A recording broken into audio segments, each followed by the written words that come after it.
Hello, Year 7, and welcome to the lesson on color. This is lesson 4. Color is very important, and we see color in our everyday lives. So, as a starter, I would like you to say the colors of the words underneath. Pause the video now and see how many you can get right.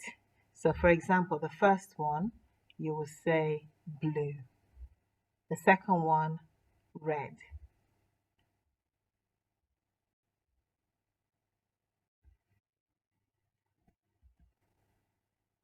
The learning objective today is how we see color. And your learning outcomes, by the end of this lesson, you should be able to explain what happens when light passes through a prism. You should also be able to describe how primary colors add to make secondary colors and explain how filters and colored materials subtract light.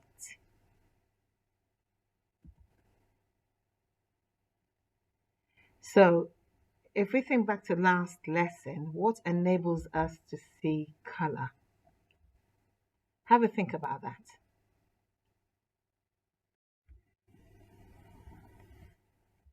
Keywords for this lesson are spectrum, primary color, secondary color, filter, continuous, dispersion, and prism. So what is a spectrum? A spectrum is a rainbow of colors.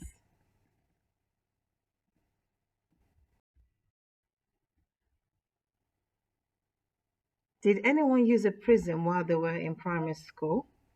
Do you remember what happened when light passed through it? So if you take a ray of bright light and shine it at a prism, what would you observe?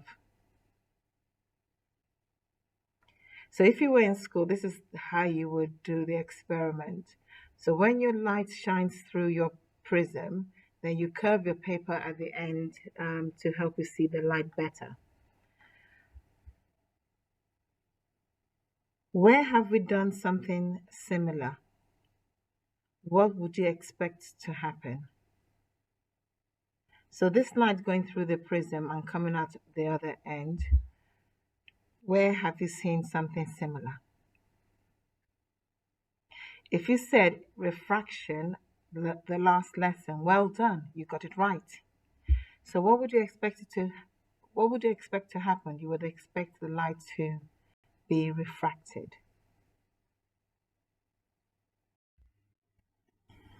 Each color of light has a different wavelength. These wavelengths overlap each other to make the color white. This is an experiment to show what white light is made up of. So I will switch on the power pack, which is over there, and it's connected to the ray box. And then I've got prism. As soon as the light is switched on, we've got a narrow beam of light, and it's going into the prism. And then you can see that there's a rainbow of colors already. This is called light dispersion, and the rainbow of colors is known as a spectrum. The spectrum is continuous, so that means that there are no gaps between each of the colors. Now, if we link this to your last lesson, we said that the light is refracted. Each color has a different wavelength, and the red color has the longest wavelength, whilst the violet has the shortest wavelength. The angle of refraction for the blue wavelength, if you look at it, the angle of refraction for the blue wavelength or the violet wavelength is greater than the angle of refraction for the red wavelength as they bend away from the normal line. Now, if you have a prism at home, you can try this and use a torch. Obviously, it's unlikely that you're going to have a ray box, but you can use a torch or you can use a mobile phone, but then get a bit of card so that you can make a slit into the card and you can have just a single beam of light like this one coming out of your mobile phone or out of your torch. Okay, there we have it. So if you can have a go yourself, that would be great. Otherwise, you'll have to wait till next time you come back to school. Now, as we've seen before, we said the colors of the rainbow are what you observe when you shine a light through a prism. Now, can you remember the colors of the rainbow in order? You do need to know them in order. You can also make up your own rhyme to remember them. So the first one is red, orange, yellow, green, blue, indigo, violet.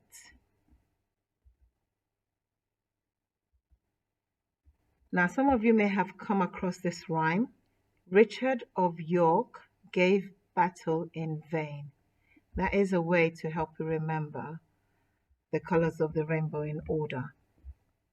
Also, you can come up with your own rhyme, like I said before. When I was in school, I remembered mine as read over your geography book in vacation. And that has stayed with me up until now. So if you don't like the Richard of York gave battle in vain, you can come up with your own rhyme. We're now going to look at primary and secondary colors. The three primary colors of light, not pigment but light, are red, green, and blue, and they can be mixed in different amounts to make other colors. The colors made by mixing two primary colors together are called secondary colors. So if you mix blue and red together, you get magenta. If you mix blue and green, you get cyan. And if you mix red and green, you get the yellow color. If you mix these secondary colors together, i.e.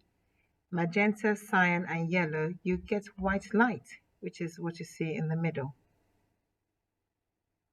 So, this Venn diagram shows how the primary colors, if you add two primary colors together, they form a secondary color, and if you add the three primary colors together, they form white light. But that's no fun just looking at a Venn diagram. So we're going to use this interesting contraption and show you how it works. So with one primary color, you have one color. If you add a second primary color, they form a tertiary color, a secondary color. Then if you add the third primary color, we now have three secondary colors, yellow, magenta, and cyan. And we also have white light in the center. There you go. Now, if you were able to look at the following colors through a filter, you would notice that filters let certain colors of light pass through them but absorb all other colors.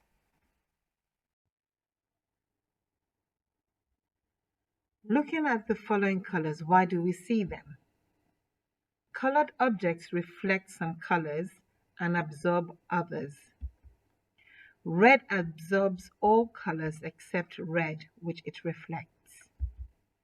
Green absorbs all colors except green, which it reflects. Blue absorbs all colors except blue, which it reflects. Black absorbs all light and reflects no colors. White, on the other hand, reflects all light and it absorbs none.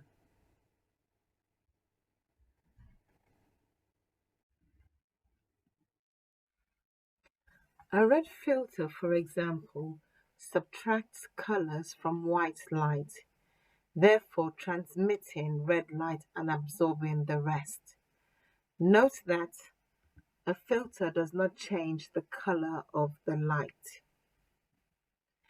So a red filter will absorb all colors apart from red light. So the color that you see is red.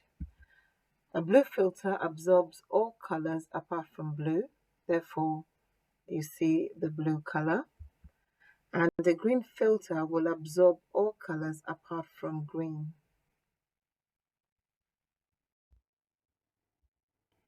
Now we can use filters for secondary colors as well.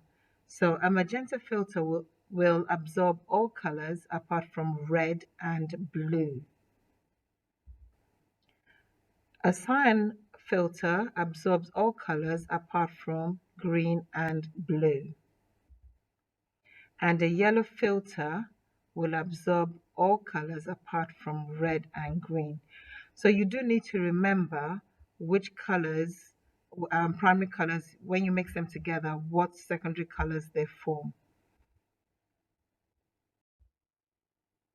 Now, what about the red ball in green light?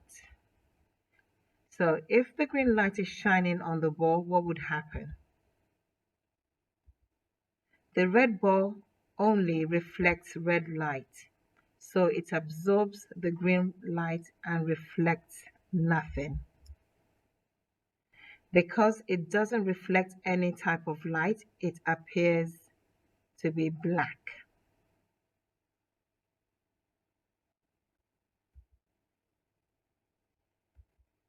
So what happens when the green ball appears in blue light?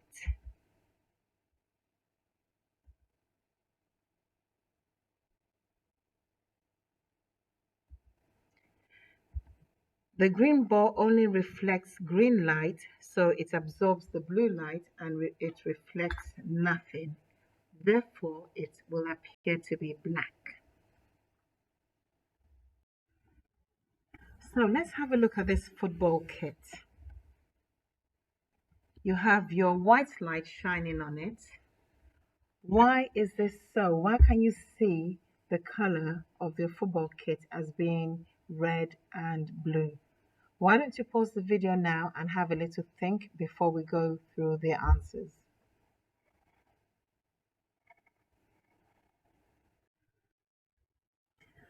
Okay, well done if you said the top will appear red because it is absorbing all the other colors apart from red. So it is reflecting the red color. And the shirt will look red.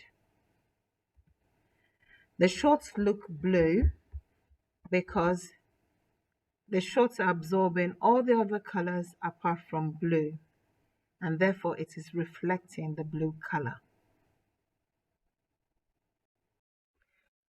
In different colors of light, this kit would look different. In red light, what color would you expect to see for the top and the shorts? Pause the video now and have a go.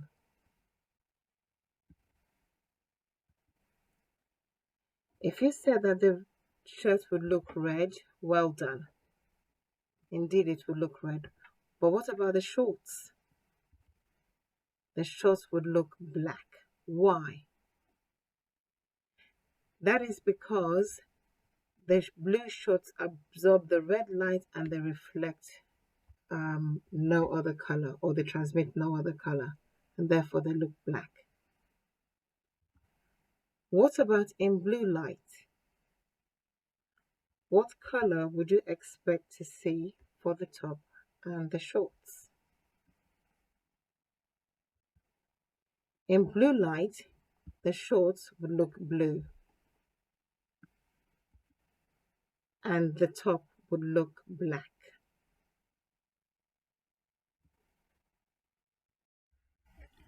Here is an activity for you guys to do. Please draw the table and your headings will be object, color of light, color the object seems to be. So if we look at the first one, you've got some red socks. What would the red socks look like in red light?